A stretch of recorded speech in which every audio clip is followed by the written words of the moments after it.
ഇന്നലെ പത്രക്കാരെ കാണുമ്പോൾ ഞാൻ പറഞ്ഞു, ദയവ് ചെയ്ത് നിങ്ങൾ ഈ വിവാദത്തിന്റെ പുറത്തുനിന്ന് വയനാട്ടിലേക്ക് തിരിഞ്ഞു നോക്കണം. റിഹാബിലിറ്റേഷൻ പ്രഖ്യാപിച്ചിട്ടില്ല, ഇപ്പോഴും പ്രഖ്യാപിക്കണ്ടേ?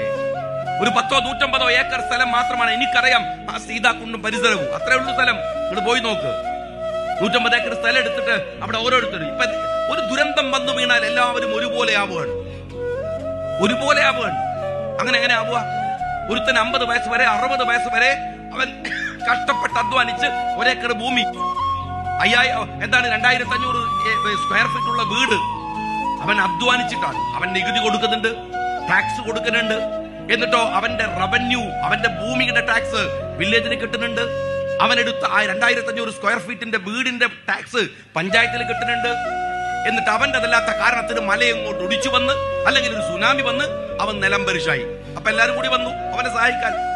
എല്ലാരും കൂടി വന്നിട്ട് എത്ര പേർക്ക് അപകടം പറ്റി? 50 പേർക്ക് അപകടം. 50 പേർക്ക് എത്ര വീട്? 5 സെന്റ് വെച്ചിട്ട് എല്ലാവർക്കും. ഒരു മനുഷ്യന്റെ 60 കൊല്ലത്തെ ജീവിതം എവിടെ? അവന്റെ അധ്വാനം എവിടെ? ഈ ഭൂമി ആകാശത്തേക്ക് എടുക്കപ്പെട്ടിട്ടില്ല, അതവിടെ ഉണ്ട്. സർക്കാരിന്റെ കയ്യിലുണ്ട്. ഭൂമിക്ക് ബദൽ ഭൂമി കൊടുക്കണം സർക്കാർ. അതല്ല മര്യാദ.